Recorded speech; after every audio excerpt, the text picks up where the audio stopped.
This podcast is sponsored by Camera Museum of London and Tang Cigars of 44 Museum Street, London.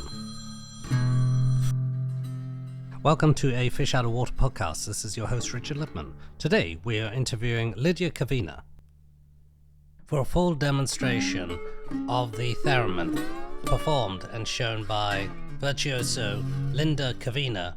Please click on the video. My name is Lydia Kavina, and I play the theremin. What's a theremin? It's an early electronic music instrument. It was invented in 1919 by Theremin. That's where the title comes from, the theremin. And it's played without being in touch. You have to move your hands near to your antenna. There's a vertical antenna for the pitch. If you move your hand away from the antenna, the sound gets lower. And if you move your hand close to the antenna, it's higher pitch. With my left hand near the horizontal left antenna, I change the volume. Louder volume is when the hand is away from the antenna. And closer to the antenna, it gets softer. This instrument, is it powered by electricity? Yes, of course. It needs electricity, so that's why it could only be possible to be invented when the electricity actually wasn't used. Is it known as the first electrical instrument? Sometimes we would say so, because this is the first electronic musical instrument which was produced and which stay alive still. We're going to go into various aspects of the theremin. Before that, is it possible to play a few famous tunes? Yeah, okay. So since we have Chaplin in the background,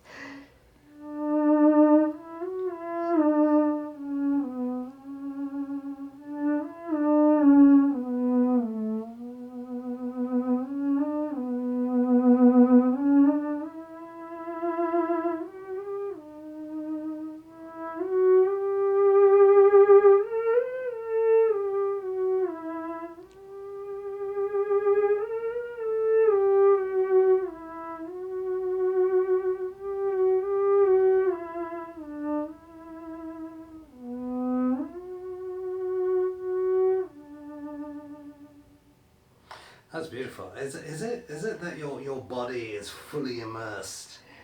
well, my body is actually within this electromagnetic field which is around the antenna, and any movement of my body, so it's not just the hands, any movement, even my breath, so everything affects the sound. Wow. How did this come to be invented? Theremin was a very bright person. He was musician and physicist at the same time, and he always wanted to create absolutely new way of controlling music, because he was a cellist and he knew how much power and how much energy, physical energy, you have to put into to produce that lyrical sound from the cello. And he wanted to find a way that that the control itself would look lyrically as well, and wouldn't involve so much sweating, by pushing. But how did he have access to electronics and all of that? Oh, he was quite young at that time. When he invented, he was 24 years old. But he already experimented with electricity since he was a child and teenager. So it took already some years in his teenage. And where was this? It was in Russia, in St. Petersburg. Okay, and then he moved to America, is that correct? Well, when he invented the theremin, he started to give concerts with that, and he had tour everywhere in Soviet Union, and then he played in Europe, and then he moved to United States and stayed there for 11 years. So it was from 1927 until 1938.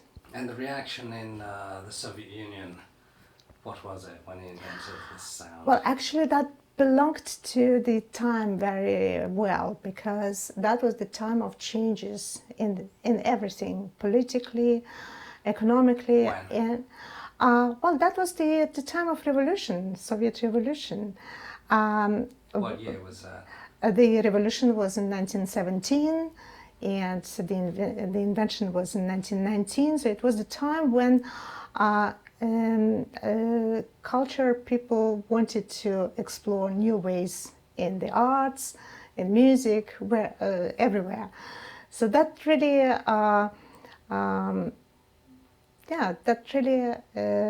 was quite appreciated, like a new way of making music. Interesting. I'm wondering whether you could play some other tunes that are known. So when we are talking about that period of Russia, I probably would play a song that Theremin really liked to play.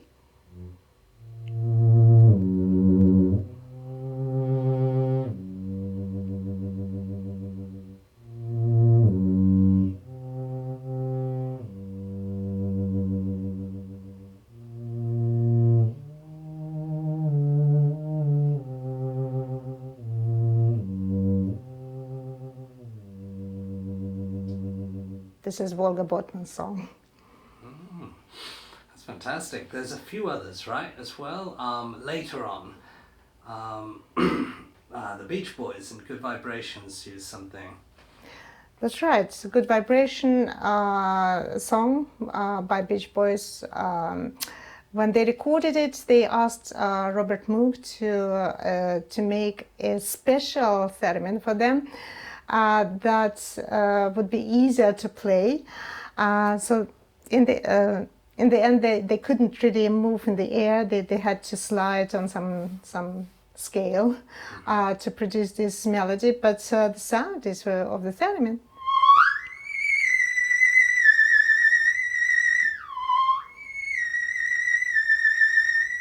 That's the famous melody. Oh, right. Yeah.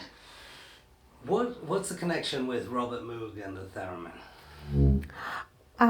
Robert Moog, also as a teenager, he learned about this instrument, the theremin, and he built one. He actually started to produce the kit. It was I don't know, thousands of units. He made a little production of theremin kits that he would sell.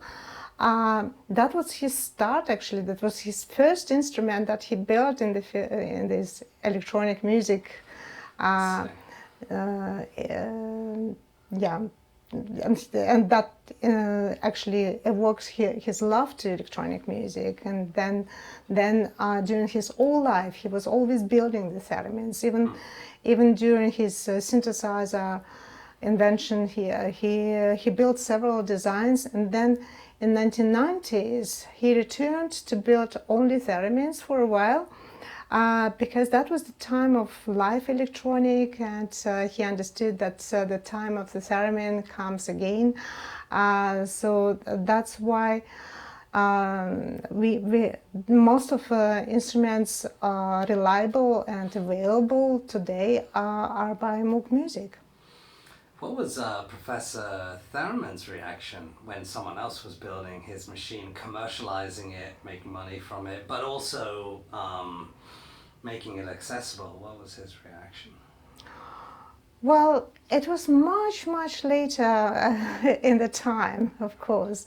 Theremin had his production of the theremin, RCA theremin, in 1930s, actually 1929, which wasn't very good time for producing anything in the United States. And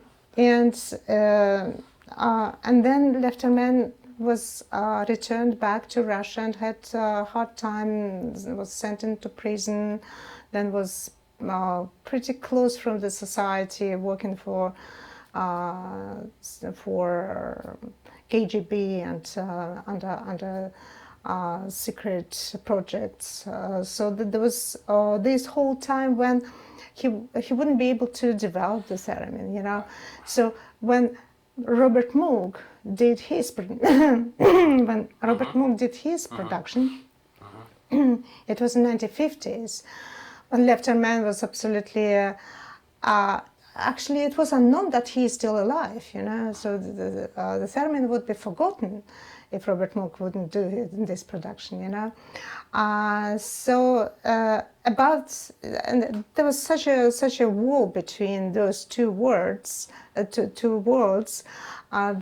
Letterman wouldn't know at that time anything what happens to the theremin in the United States, and Americans wouldn't know what happened to Letterman behind the wall, you know. Eventually, much later, when there was perestroika and Letterman could come abroad to the United States again, and he met Robert Moog. Of course, he was delighted about this whole development. How others could it be? and did you meet Professor Theremin? Did you learn from him? Yes, I was lucky to be his relative, and he taught me when I was young. So it was actually really purpose of him to create a follower. So he was very strict in following this idea, and he would come every week and teach me. Yeah. Do you remember what he would teach you? Well, a lot of musics I learned from him, of course, because I was a child. I wouldn't know much music. For example, he would play the second melody of the Sixth Symphony by Tchaikovsky. That's something that I learned from him.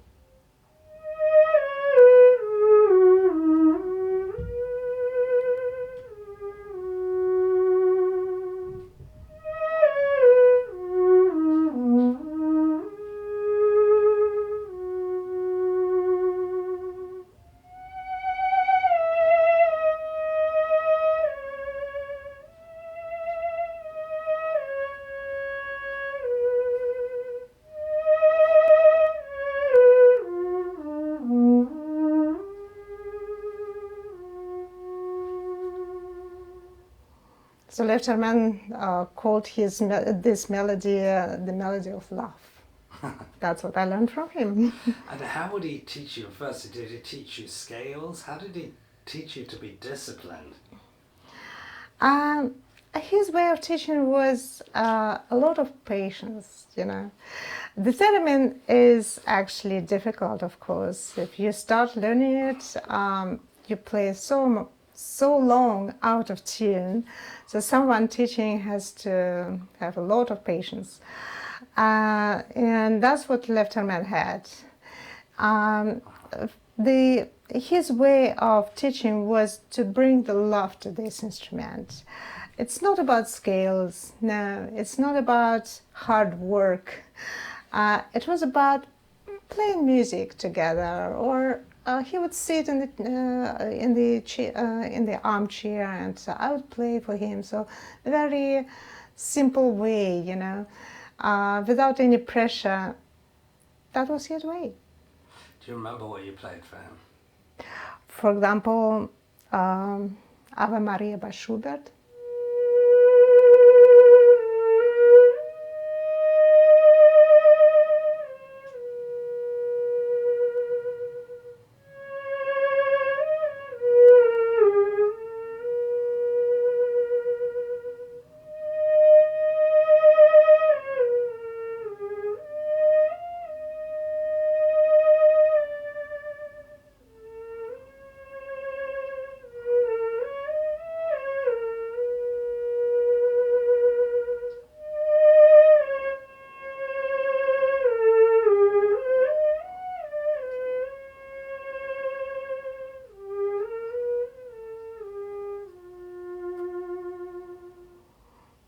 So in this melody, for example, I remember that Theremin taught me vibrato.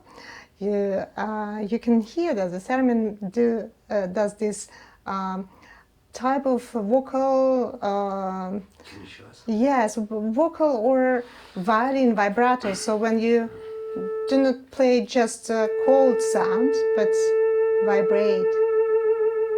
So do the small movements of the right hand and make the sound really lively. And for the very last fragment of Ave Maria, he would ask me to play it non-vibrato.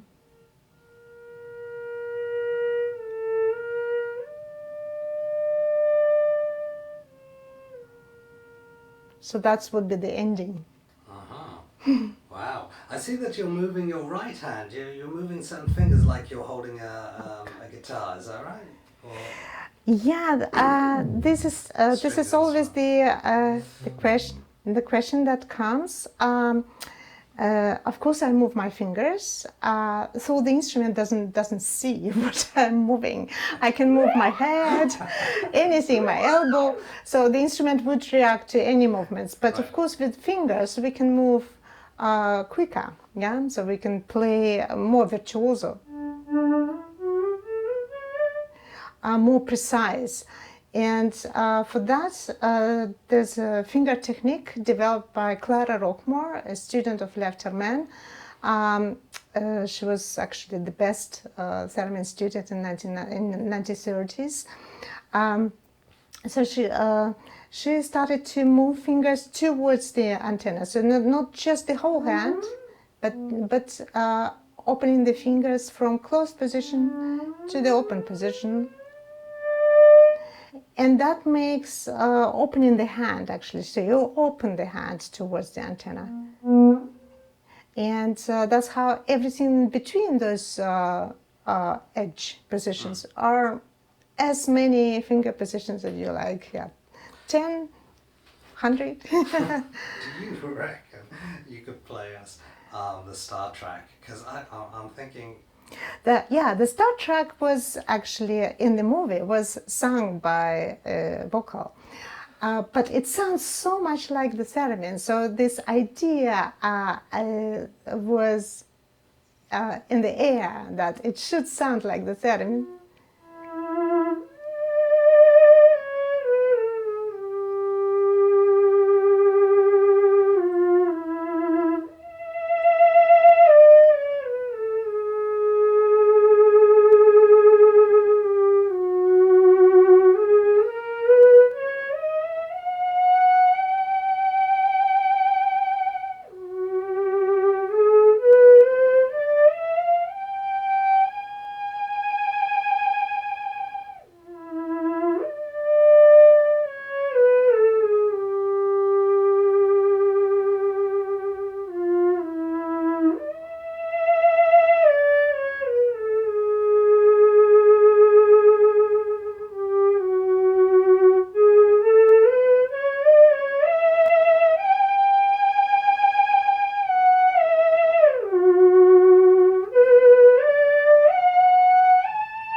Fantastic. Tell me, has there been ever experiences? Now, there must be thousands of people in the past 100 years have played this instrument. Has anyone conjured up any ghosts?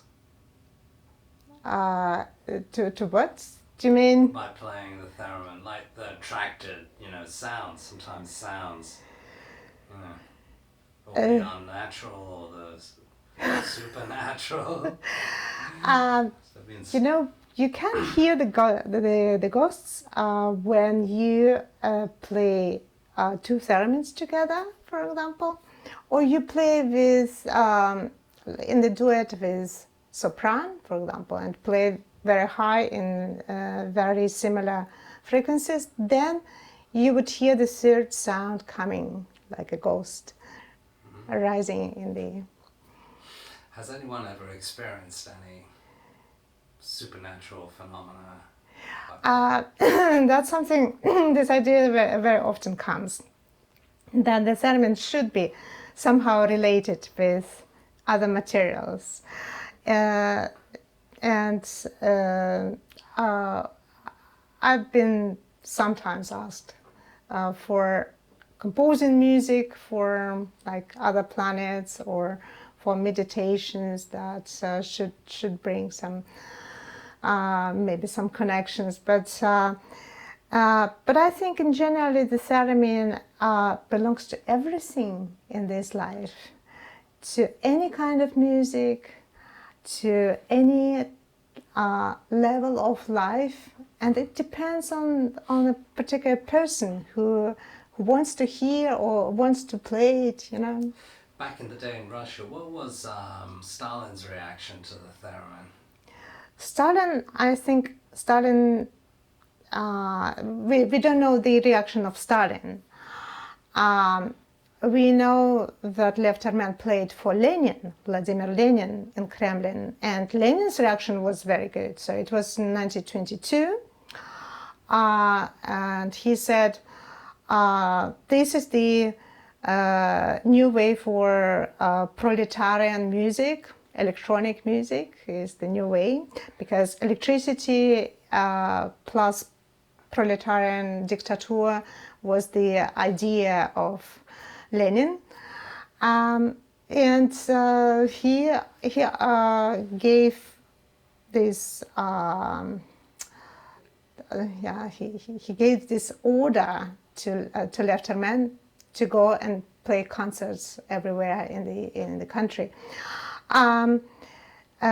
Stalin was probably not that musical. We don't know his reaction to the theremin, but Stalin knew about several other Lev Theremin's inventions, because Lev Theremin, of course, developed not only musical inventions. He also did alarm systems. He also worked on television system at that time. So in 1925, we know that he presented in Kremlin his television device, and people could see how Stalin walks in the yard. People could see it in the room, in the distance. So we know that Stalin knew Lev Theremin. And later, Stalin gave a Stalin Prize to Lev Theremin for another invention of his the overhearing device, actually, bug. Yeah. But that was in late 1940s. And moving on, and so he went to America, and what did he achieve in America as a theremin player? Yeah, that was very interesting time. Of course, very rich with inventions, with connections, with events. Lev Theremin moved there as a successful musician, successful inventor, and he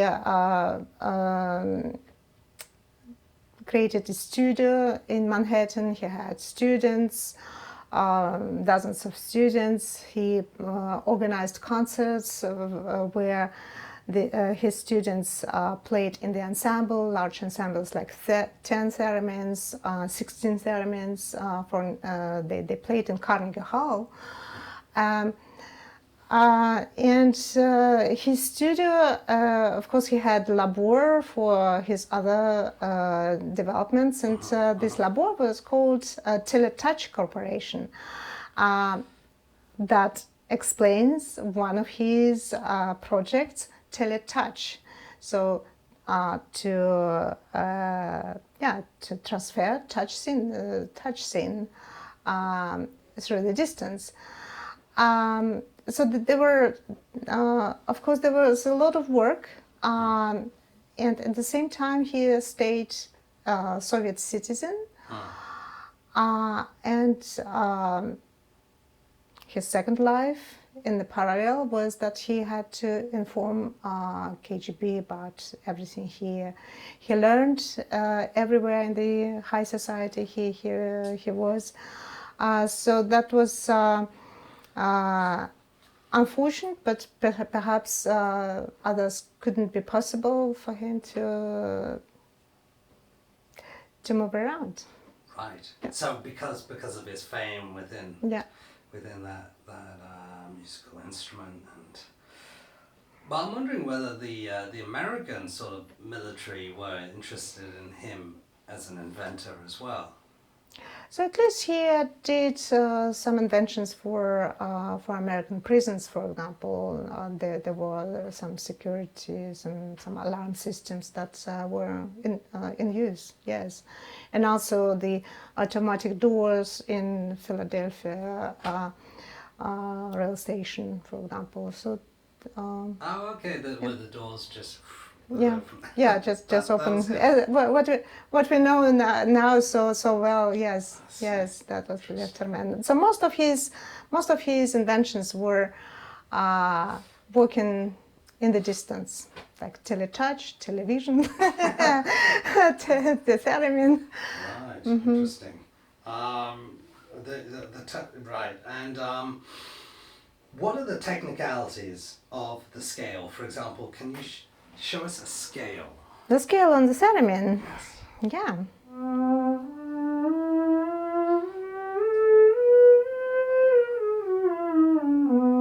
What scale is that? Well, without knowing the first note, I cannot say. I cannot tell because I don't have the perfect pitch, as I have absolute music ear, but I have the relative music ear, but not the absolute, not the perfect pitch. I understand that you perform with and.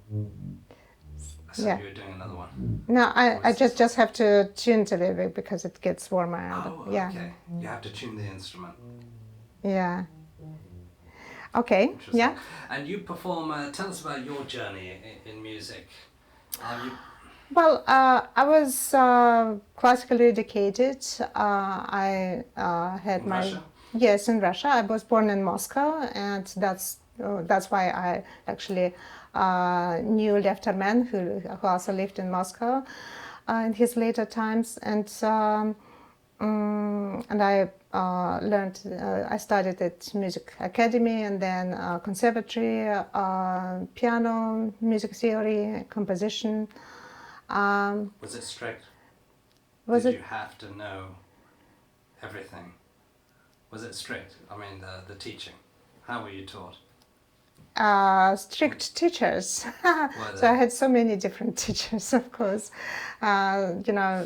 Musicians normally study for a very long period, and there are so many different teachers and so many subjects you have to learn. Yeah, but this all allowed me to use the theremin on the professional level.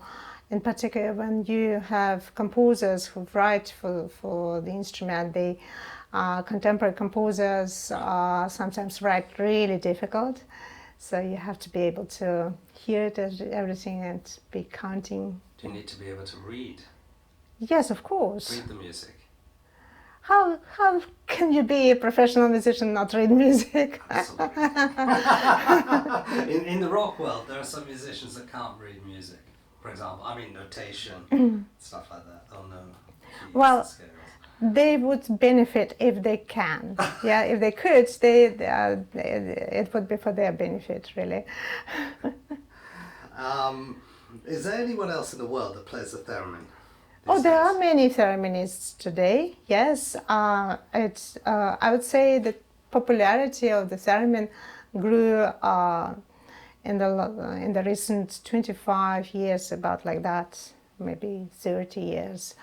And today we have dozens of theremin professionalists in all different styles: jazz musicians, rock musicians, classical thereminists. They're very good player. There's a very good player in Germany, Karolina Eick, and Hollander Torvald Jorgensen, for example. So they are probably among the best. And what about in the past? Were there a lot of theremin players in the Well, there were some famous thereminists in the past. Among them, or actually the star of them, between them, was Clara Rockmore, I mentioned earlier. She was actually the violinist first, and from very early age she was already concertizing, and later she brought this love to music. She brought into the Theremin, and she played really virtuoso pieces like Sonata by Franck, César Franck violin sonata, and she wanted to play mostly classic, actually. So that there was one very virtuoso, especially written for her composition, Concerto for Theremin and Orchestra by Anis Foulian.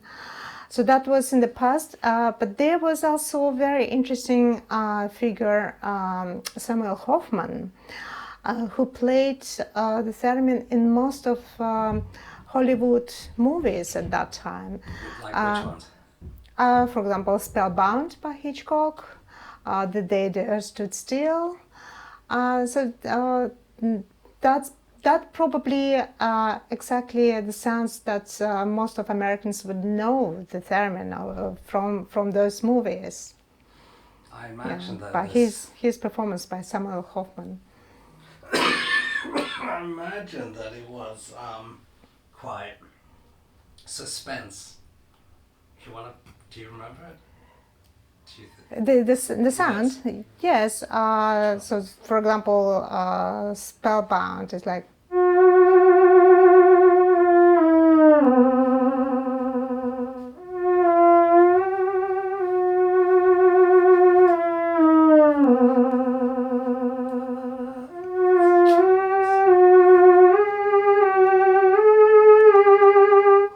So like this. That's a great one. Do you remember that scene? Yeah, I was checking your videos and all about it while I was waiting upstairs, Mm. and I nearly clicked on buying one, the nice. Moog one, Okay, yeah. but it's not available yet. Maybe I'll think about it first. We get to know more about it before I purchase. Well, You're that welcome. comes up to the next question. We're going to go into the types of theremin, and very quickly, what's it like playing in an orchestra? You know, I mean, firstly, you need your space, I know, but do other musicians look at you and just wonder? Yeah, that's a good question.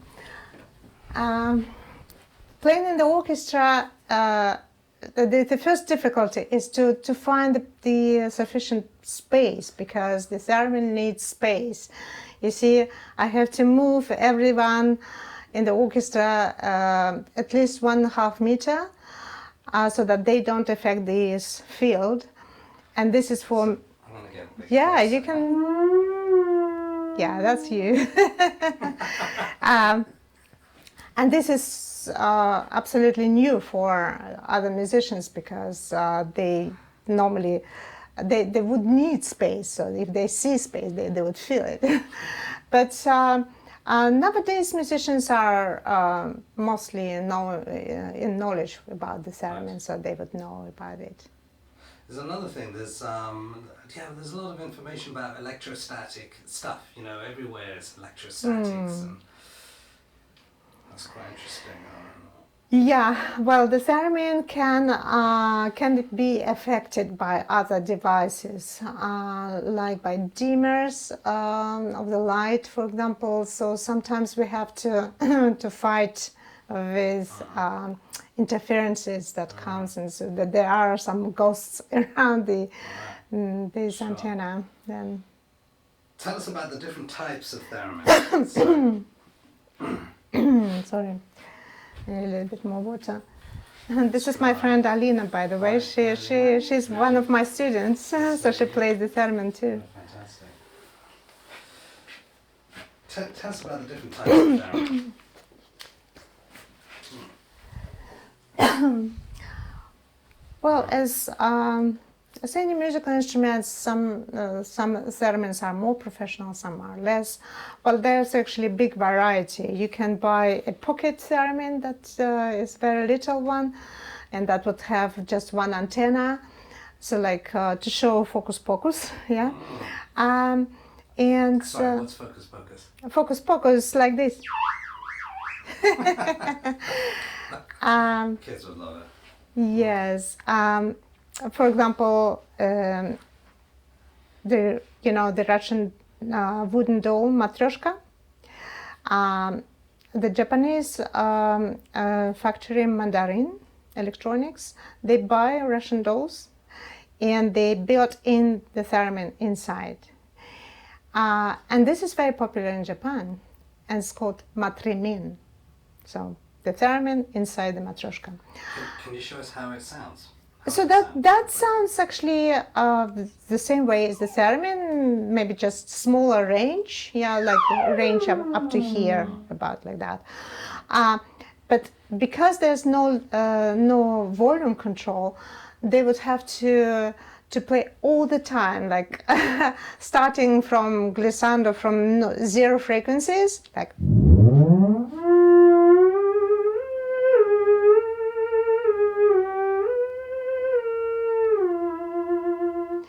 So without interrupting, without particular crescendo or diminuendo, yeah.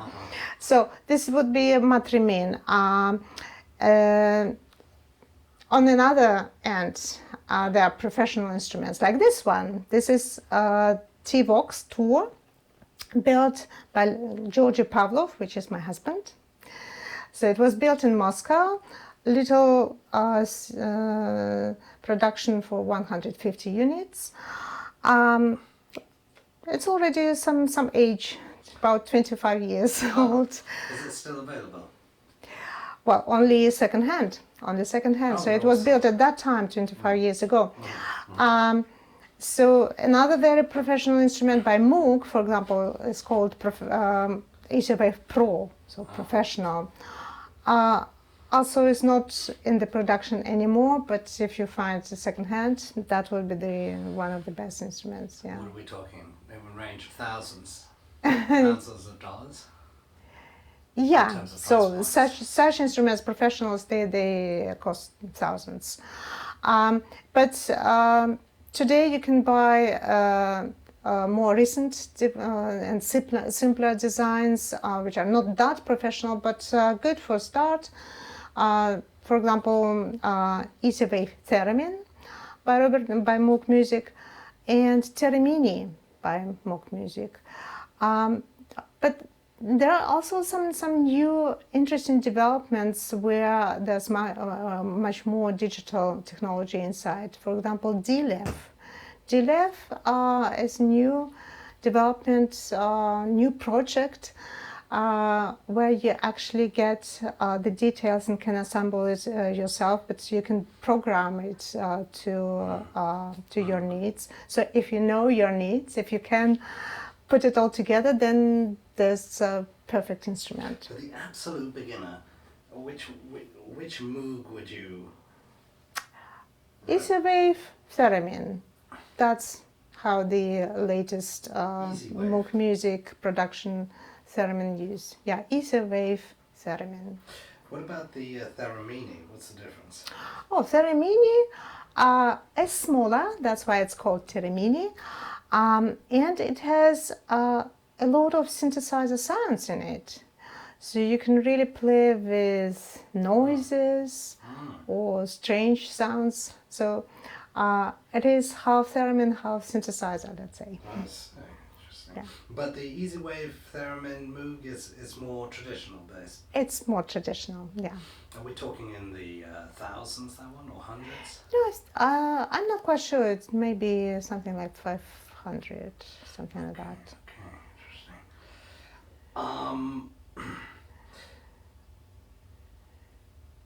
How does one learn? Where does one learn?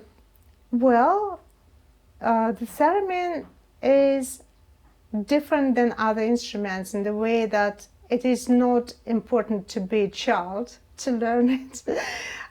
It's better to be actually more grown up and also to have something already, some musical experience, because you see, you play the theremin by your ears, so you have to have something in your ear. You have to have some clear musical image. So then and the mechanical, physical memory is not that important, but the control of your ear is important. So on another hand, give us an example. What do you mean by that? What I mean, for example, I want to play a melody. I have to have very clear image, audio image of it. For example, arpeggio, let's say, yeah. So I should be able to sing it, for example, yeah, like. So I have to imagine this sound, and then I would look for this sound here, like. So I just show it very obvious, but like you would look for it and meet it. Of course, professionals do it quicker, but so since you find the first note and you build this way each next note. So, but before playing it, you have to have it very clear in your mind, you know. And it's not about saying how you have to move. It's about making music, you know. That's why it is much. It's very much possible to learn online in internet by a visual example. So much more possible than other traditional instruments. And that allows today with internet to learn the theremin everywhere in the world. And of course, there are some teachers, and I teach a lot. I do regular workshops for the theremin, so there are people from all over the world. They meet online, and I teach the theremin this way. Practical. Has this ever been taken to space? Like, Sorry, has this ever been taken to the International Space Station? Not the theremin itself, but theremin music, yes. Theremin music was taken by the first the Armstrong when he flew to the moon. That's why in the movie about this flight, the movie is called The First Man. There's this melody played on the theremin.